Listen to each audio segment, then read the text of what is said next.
नाज़रीन, अगर ये जंग दोबारा भड़कती है तो वाकई तीसरी आलमी जंग शुरू हो सकती है।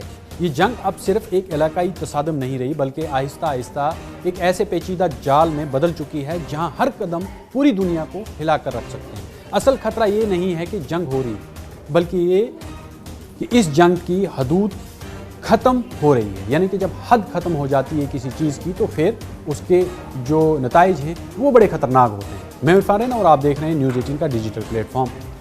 जब अमेरिका और इजराइल ने ईरान पर हमला किया तो उनका ख्याल था कि ये एक महदूद ऑपरेशन होगा, लेकिन इसके फ़ौरन बाद ईरान ने जिस पैमाने पर जवाब दिया है, मिसाइल्स, ड्रोन्स और खलीजी ममालिक पर लगातार हमले और सबसे बढ़कर आबनाए हुर्मुज़ को निशाना बनाया, इस पूरी कार्रवाई ने जंग को एक नए दर्जे पर पहुंचा दिया। ये वो लम्हा था जहां जंग ने अपनी सरहदें तोड़ दी, क्योंकि आबनाए हुर्मुज़ सिर्फ एक समुद्री रास्ता नहीं है बल्कि दुनिया की मईशत की शाहराह है। जब वहाँ खलल पड़ता है तो असर सिर्फ मशरिक़ वुस्ता तक महदूद नहीं रहता है, बल्कि एशिया, यूरोप और अमेरिका सब इसकी जद में आ जाते हैं। हालिया रिपोर्ट्स के मुताबिक इस जंग ने आलमी सप्लाई यानी चीन, तवानाई जितना भी है वो एक पूरा जो सप्लाई चेन था उसको, क्योंकि हालांकि चीन को भी इसके जब आबनाए हुर्मुज़ बंद किया गया तो चीन को भी छोड़ा गया वहाँ से, भारत ने भी अपने जहाज़ निकाले और रूस ने भी अपने जहाज़ निकाले। लेकिन इस जो असली ये जंग है, इसने जो सप्लाई चेन है वो तवानाई की और सनतों को जो है ना वो पूरा मुतासर किया और बराह रास्त मुतासर करना शुरू कर दिया था। यहाँ तक कि एशियाई ममालिक में पैदावार तक मुतासर हो गई थी। यही वो मुकाम था जहाँ जंग इलाकाई नहीं रहती बल्कि आलमी असर पैदा करती है, और यही आलमी जंग की पहली सीढ़ी होती है। असल खतरा इस वक्त और बढ़ जाता है जब बड़ी ताकतें इस खेल में शामिल हो जाती हैं, और इस वक्त जो सूरत हाल है वो किसी एक जंग से ज़्यादा एक ब्लॉक वार की शक्ल इख्तियार कर जा रही है। एक तरफ अमेरिका और इजराइल हैं, जबकि दूसरी तरफ ईरान के साथ रूस और चीन खड़ा है। दो मुख्तलिफ सतहों पर हिमायतें हासिल हैं दोनों ममालिक। इजराइल को अमेरिका की हिमायत हासिल है और उसे पसे पर्दा यूरोप की भी हिमायत हासिल है, लेकिन जहां ईरान है, ईरान के साथ चीन खड़ा है, ईरान के साथ रूस खड़ा है। दो बड़ी ताकतें इसके साथ में खड़ी। अब माहिरीन पहले ही खबरदार कर चुके हैं कि ये तनाज़ा दीगर आलमी कशीदगी जैसे यूक्रेन, ताइवान और मशरिक़ वुस्ता के साथ मिलकर एक बड़ी आलमी जंग की शक्ल इख्तियार कर सकते हैं। यही वो पैटर्न है जो माजी में आलमी जंगों से पहले देखा गया था। छोटे छोटे तनाज़े आहिस्ता आहिस्ता जुड़कर एक बड़े धमाके में तब्दील हो जाते हैं। लेकिन सबसे ख़तरनाक पहलू कंट्रोल को, जो इसमें जो पूरा कंट्रोल है उसका ख़त्म होना है। अभी तक हर फरीक समझता है कि वो जंग को कंट्रोल कर रहा है, लेकिन हकीकत ये है कि ये जंग अब किसी एक के हाथ में नहीं रही। एक हमला दूसरे हमले को जन्म देता है और हर जवाब पहले से ज़्यादा खतरनाक होता है।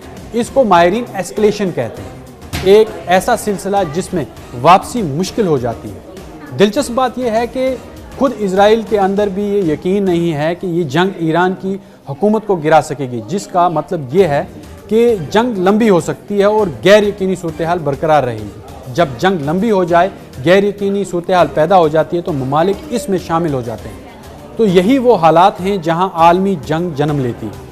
फिर एक और अंसर इसमें है, वो जुड़ जाता है जो इस खतरे को कई गुना बढ़ा देता है। वो है जौहरी पहलू। अभी तक ये जंग रवायती हथियारों तक महदूद है, लेकिन जैसे जैसे दबाव बढ़ेगा वैसे ही एटमी प्रोग्राम और प्री इम्पेटिव स्ट्राइक जिसे हम कहते हैं उसका खतरा जो है वो बढ़ जाएगा। अक़वाम मुत्तहिदा पहले ही खबरदार कर चुकी है कि दुनिया में जौहरी जंग का खतरा दहाइयों में सबसे ज़्यादा हो चुका है। यानी इतने जितने साल गुजरे हैं, इसमें ये जो वक्फा है, ये जो टाइम फ्रेम है, इस टाइम फ्रेम के अंदर जो है जौहरी हथियार यानी न्यूक्स का इस्तेमाल जो है वो कभी भी हो सकता है। उसका खतरा बढ़ चुका है। अगर इस जंग में एटमी अंसर शामिल हो गया तो फिर ये सिर्फ एक खिते की जंग नहीं रहेगी, बल्कि बराह रास्त आलमी जंग बन जाएगी, और इसका दायरा किसी एक बड़े आज़म तक महदूद नहीं रहेगा।